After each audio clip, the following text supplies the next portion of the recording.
Thank you, Kostas. It's a pleasure to be here.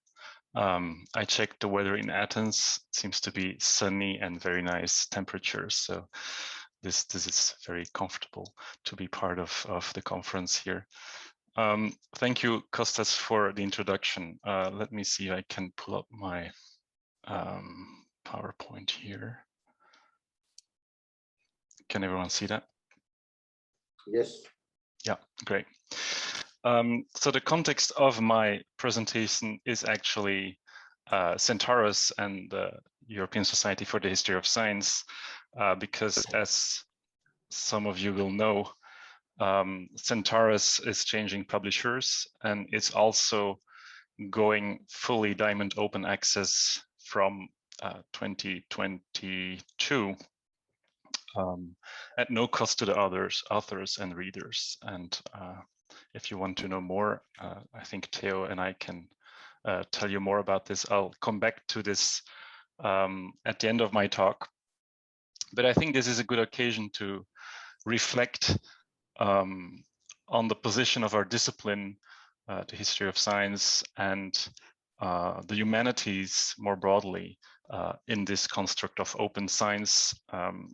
But also, I think it's appropriate to do that in a way that is informed by history and by the way we look at science and the history of science.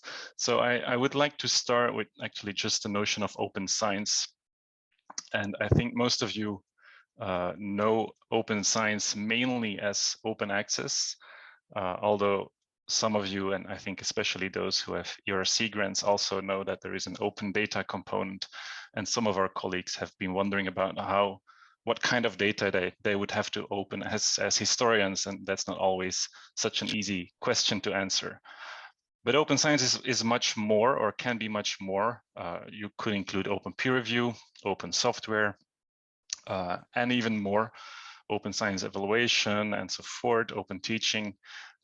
So this notion is kind of expanding, and it's been called an umbrella concept because it really gathers together lots of different things.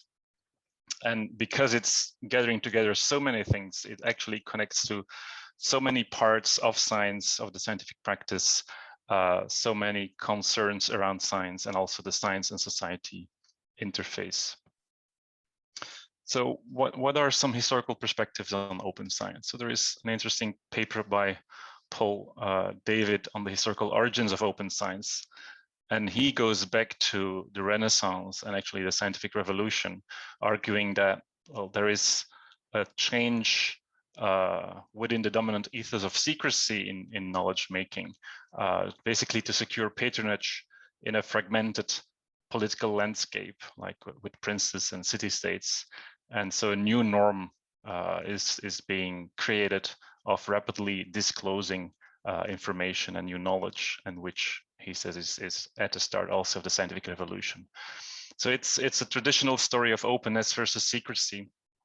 And I think it's really not so appropriate for thinking about the notion of open science, because the way we think today about open science, it's really not so much as openness as opposed to secrecy. And it's much more related to new developments in technology, late 20th century and early 21st century developments. But another interesting reference point would be Merton and his note on science and democracy, where he's formulating the different norms of science. And one of them is openness, which he called communism at the time in 1942. And openness as a universal norm together with a few other norms. And the context here is interesting, I think, also within the framework of the conference, because he's attacking specifically rising populism, one form of it as fascism, but also a strong anti-science sentiment at the time. So we see some resonances with our situation today. And I think there is continued relevance in Merton and his text because he continues to be mentioned, for instance, most recently at UNESCO meetings on open science. Merton and the norm of openness was explicitly mentioned and cited. So it's part of policy discussions. Of course, it's an appropriated version of Merton, but still, there is something that goes back to this tradition of openness as a norm. But still, I would say it's not really about open science, because as I said, open science is much more connected to very recent developments. And so if you look at, so this is a simple Google Ngram, but if you look at different concepts related to open science, so open access, open data, open innovation, citizen science, open peer review, you see that open science actually is still relatively not so much mentioned, and also quite late that it starts to rise in frequency in the corpus. I should say here that the notion of open access, of course, is if you search this, it's broader than open access in the context of scientific publications. So that graph is really inaccurate. But the other ones, I think, make more sense. But I think it's good to have them here together to see the relative importance and the rise of these different ideas in recent times. So if you correct for the open access frequency, so this graph is about open access to scientific publications, for instance.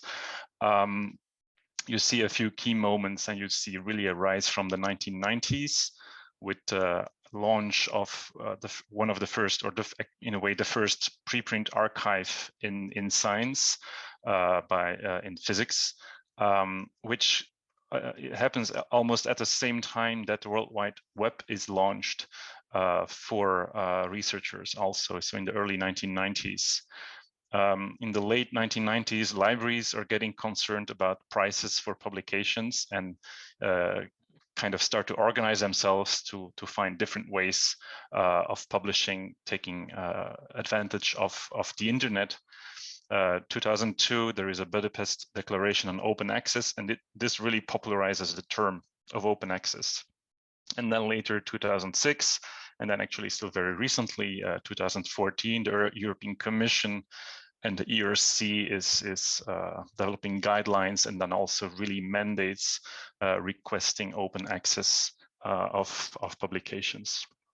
So it's a very recent history with very specific also policy interventions, even if this started as a grassroots movement among scientists for sharing their materials.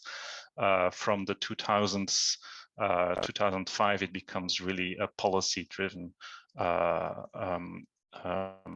concern, open access, I would say. If you look a bit more deeply in these other concepts, open data is starting in a way with, it's really kind of starting to go forward with open data requirements also from the European Commission. Open innovation was much earlier, and it's actually a business initiative. And what you see in 2015 is that open science is actually, as a concept, is developed in close interaction with ideas of open innovation and collaboration in business. So open science in part is derivative from discourses from industry and business, which I think is interesting to think about. And then something that I think is also important just to mention, open source, of course, starting in the 2000s is also an inspiration, and especially for open data later on. But again, I think it's striking that open science is very, very recent, only really starting to take off in around 2015. So this is a text from 2002, the Open Access Initiative in Budapest. And it's very explicit that it's seen, open access is seen as a combination of an old tradition of openness, and basically related to the Mertonian norm of openness in science, I would say, and a new technology, the internet. So it's from this specific combination that the notion of open access is being derived. And then open science, there starts to be talk about open science around 2010, but together with many other similar concepts at the time, Science 2.0, digital humanities, e-science, Mode 2 science, open research, and so forth. And a 2013 article sees open science as an umbrella term in a slightly different way than I used it in the beginning of my talk here. But it's really a term that they say is encompassing almost any dispute about the future of knowledge creation and dissemination. So it's a very broad, and it's not even so clear what the relation with openness would be. So it's really a term that denotes the future of science, so to speak. And an article also distinguishes a number of different, what they call schools of thought, but maybe it's better to think about it as really discourses, because it's not a school or anything like a school. But one discourse is about infrastructure. It's really thinking about the new possibilities of the internet for science, like the Web 2.0 interactive internet, what it means for science, and kind of the technical infrastructure that makes different ways of doing science possible. A public school thinking about the possibilities for the accessibility of knowledge, and especially knowledge creation. This internet makes possible, and so, for instance, blogs at the time was very popular to mention. I don't think it's become so important for science, but at the time it was the kind of a future of scientific technology. But also citizen science is part of this. There is a school, or at least a discourse, that uses the possibilities of internet to measure science in different ways. And so this becomes part of scientometrics and altmetrics. So alternative ways to measure science, which then has potential for evaluating science differently. So this becomes part also of the open science discourse. Then a fourth one, the democratic school, about access to knowledge, especially open data and open access as we know it. And then a school that is focusing on collaborative research, again, using the possibilities of a new kind of internet, which is not just about publicizing information, but really about interaction and collaboration. So in a way, in 2010, 2013, a lot of these discussions did not yet use the term open science, actually, and it's in part a construction from these scholars in this article that bring all this together under one concept. So they're actually part of this formation of a new concept called open science. And in part, these discussions were independent, and it's basically inspired by the new possibilities of a new internet, the Web 2.0, as it was called at the time, of really interactive and participative technologies of internet. I think a few crucial moments are 2014 and 15. 2014, where the European Commission does a consultation, a broad public consultation with stakeholders about Science 2.0, so explicitly formulated as Internet 2.0, but for science. But it turns out that the participants prefer the term open science, and this is really, I think, the moment where open science becomes coined as a concept, as an important concept that brings all these different things together. But it's not visible anymore in the concept, so to speak, with all the openness and the open science, but it's really coming from a Science 2.0 idea. So open science starts to cover all kinds of open initiatives, and I think the openness as part of the concept of open science then drives part of the history here of the development of this idea. This is from a 2015 report where we see all kinds of different practices: citizen science, open code, preprints, open access, alternative reputation systems, collaborative bibliographies, whatever that means. I actually wouldn't even know what a collaborative bibliography really is. Science blogs and so forth are all combined in the notion of open science. Again, in part inspired by the Web 2.0, but also by open innovation as a collaborative paradigm in industry.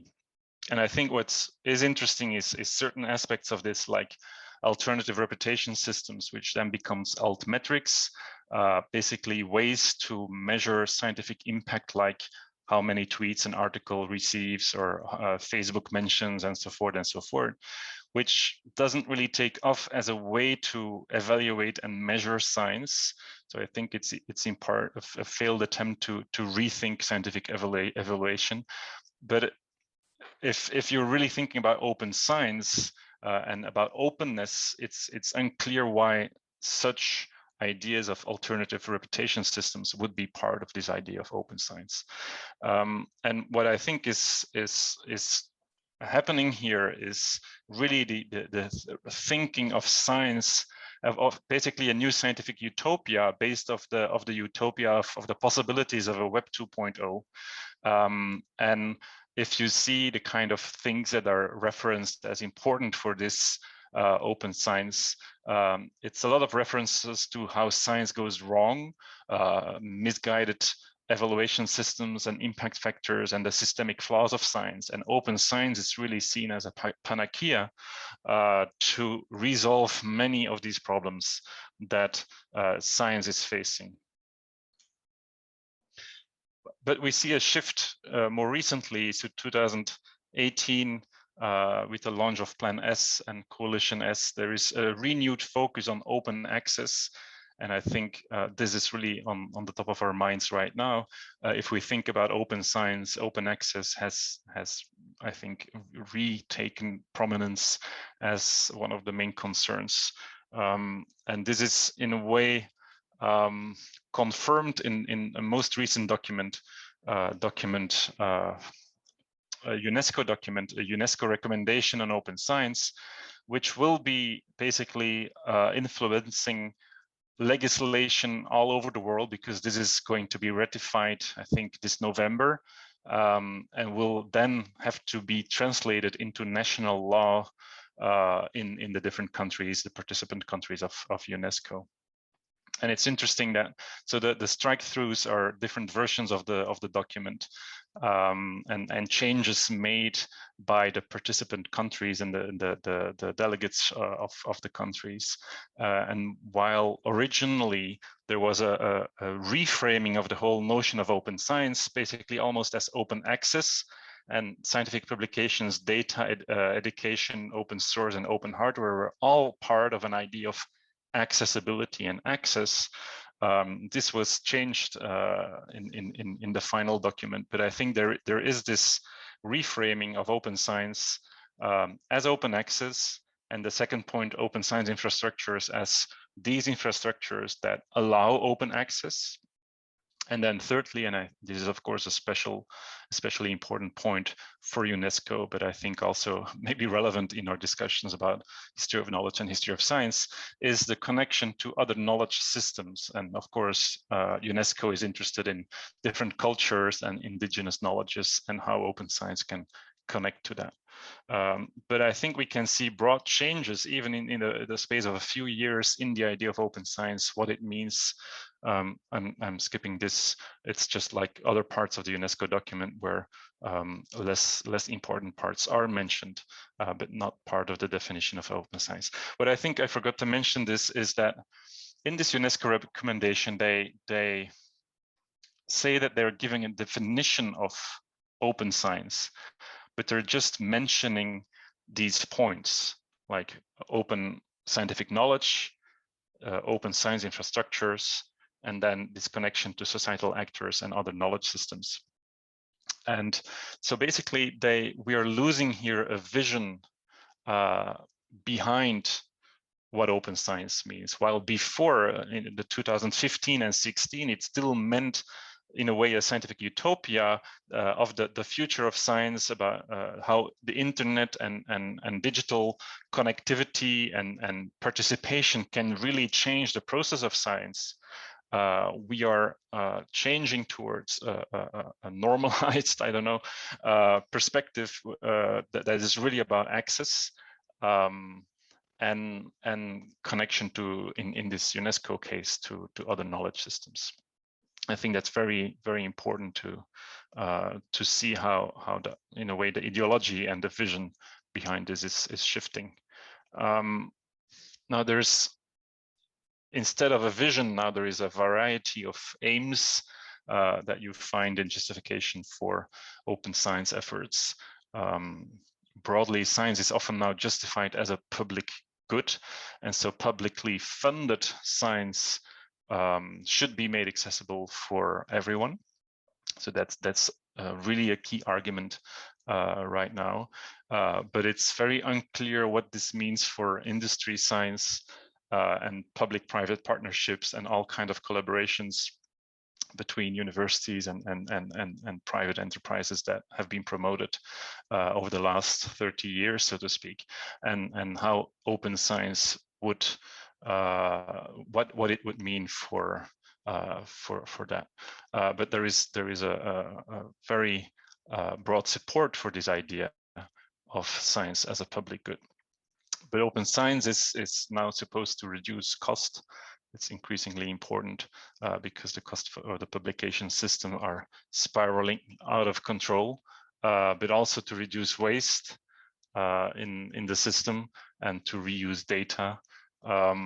It's a way for faster innovation and then especially also for economic effect. So part of open science and the attraction of open science for the Commission is that it opens up scientific publications for small and medium-sized enterprises that otherwise wouldn't have access to all this scientific data and information.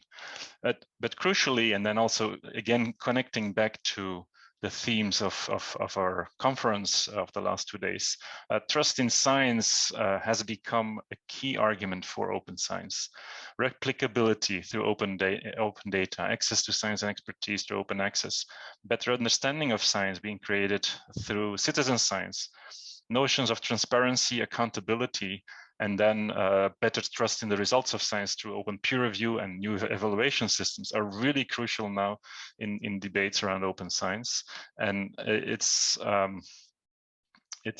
seen as a solution to the trust in science problem, which is also, there is some irony there, because part of the problems of the notion of expertise and knowledge and so forth that we see today with a Twitter world and these kind of bubble chambers and the discussions around that are caused by an internet and web 2.0 of participation and unclear contributions from everyone, so that we create echo chambers and very confusing discussions and misinformation everywhere, while Science 2.0, renamed Open Science, would actually have to solve the problem of expertise and authority and trust.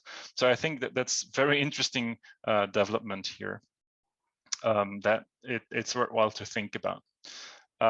So what we see is that from an earlier idea where open science is really seen as a revolution in science, where Science 2.0 would bring really all these new tools of digital communication to science and allow for new kinds of collaborations.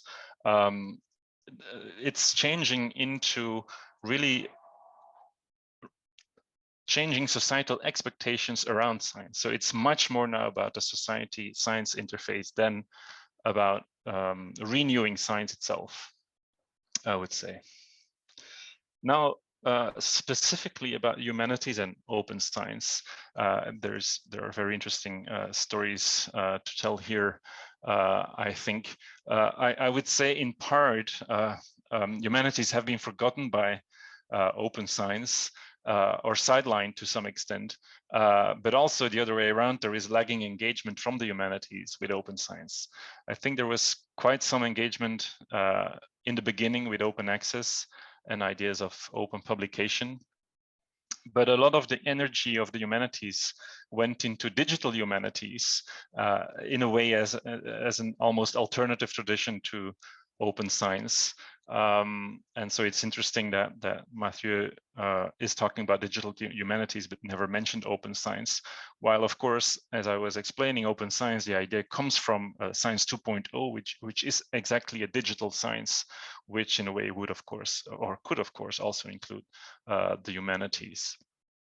But I think that there may be a reason that digital humanities, which its specific tools, actually did take off as a concept and as an enterprise that people got engaged in, that there is maybe less connection with the open science world. But the other way around too, I think one of the issues with open science, I mean, I talked a little bit about the openness aspect, but there is also, of course, the science aspect, that science is so diverse in terms of disciplines and practices that it's very hard to streamline this into general policies around open science, and even specifically about open data, open source, and so forth. And the humanities have been a sticking point in that context. For instance, as I know from open access debates in Plan S and Coalition S, a lot of the interest, of course, is in the medical sciences, and COVID has confirmed this, that it's so important to make available new scientific information, medical information, as quickly as possible. Also that artificial intelligence working with medical data can create new medicines, that there is very promising developments there. But there may be some collateral damage of some of these new open access policies. And in my discussions with some of these policymakers, I mean, some would care, but others would definitely not care so much, because like 95% of basically the science budget would really profit from these new policies, and as I said, also like global health and so forth. There is very big benefits. So if there is like one or two disciplines, smaller disciplines that face some hardship, it's not the major concern of some of the policymakers there, so to speak. So I think it's important there to advocate for the humanities in these contexts, but also to develop our own approach to open science that is specific to our concerns, our needs, and our values. So here on, well, I have the UNESCO logo here because I try to put the humanities more central in the UNESCO final document, but there was too much resistance against that, unfortunately, for reasons that I can explain. But there are interesting developments. So DARIA and OPERAS are specific consortia looking into digital humanities and open science projects and so forth, and collaborations. So Mathieu, that may also be interesting references for you to look into if you want to expand your collaborations beyond Paris and France to the European sphere. Then history of science and open science, and that relationship more specifically. I think we need as a community to think about how we should position us in this complex and changing world of open science. And as I've shown, with different values and changing values and practices also, and to think about our specificity as a community and as a field, but also as about our unity, like what does connect us, because we do work sometimes with very different sources, and some of them may be served by an artificial intelligence approach, but others may not. And so I think open data, open source, citizen science, open innovation may all have promise for specific projects in our field, but not necessarily for the field as a whole. I think our responses to these developments may be very diverse, but I think as a community, we may have a more unified approach if we start talking about this in areas like open access, new evaluation systems, and open peer review. Open access, for instance, because I think we do have a specific publication culture in the history of science, which is in a way rather small if you look at it at a global scale of publication. But also it's not strongly institutionalized. Authors work in many different contexts with many different backgrounds. We publish also in interdisciplinary venues, not necessarily only in history of science journals. I think our field also would really be served by diamond open access, because we don't have the funding or the capacity to really choose for gold in many cases. So I think we as a community, we need to think about what our strategy around open access is. And similarly with new evaluation system and open peer review, and maybe saying just 2 words on open peer review. I think, I mean, as an editor, I've seen how amazing our peer review is, and how solid and strong, and how much time and effort our colleagues put into reviewing papers. I mean, sometimes the reviews are longer than the article, so to speak. So it's really not something to hide. It's a major strength of our field, the engagement with the authors. And so I'm not saying that we should go to open peer review, but I think it would be really worthwhile within our field to start thinking about what are the advantages or disadvantages of such new approaches, new ways of doing research and of publishing. And to rethink this idea of science, a science 2.0 maybe also for the history of science. And then specifically Centaurus, as I said, we are going open access very soon. The model that we're using is subscribe to open, which is quite daring and innovative model. Basically, it means that all subscriptions and library contacts in a way will be used, but instead of subscribing to a closed journal, this will become at a much lower fee. You would basically support the journal, which then can publish in open access. We can talk more about details later if you want. You can contact me or Theo about how this works. But I think and I'm not maybe going into the detail here, but I think it plays to the values, strengths, and the needs specific to our community. I think we need to look for like lower cost solutions for our field. I think it's interesting that this is a model that combines traditional idea of subscription and contacts, but at the same time is innovative. And I think it can leverage the strengths of a small community where many of us know each other quite well, which could allow for the possibility of collective action. And so I would like to end, and maybe Theo will reinforce this, with a call for support for the journal, that you get in touch with us, and then with your libraries, so to make sure that they support for a very, very small fee the journal, which will make it sustainably open access. So I would like to stop here with an open call to the community, and give the floor back to Kostas.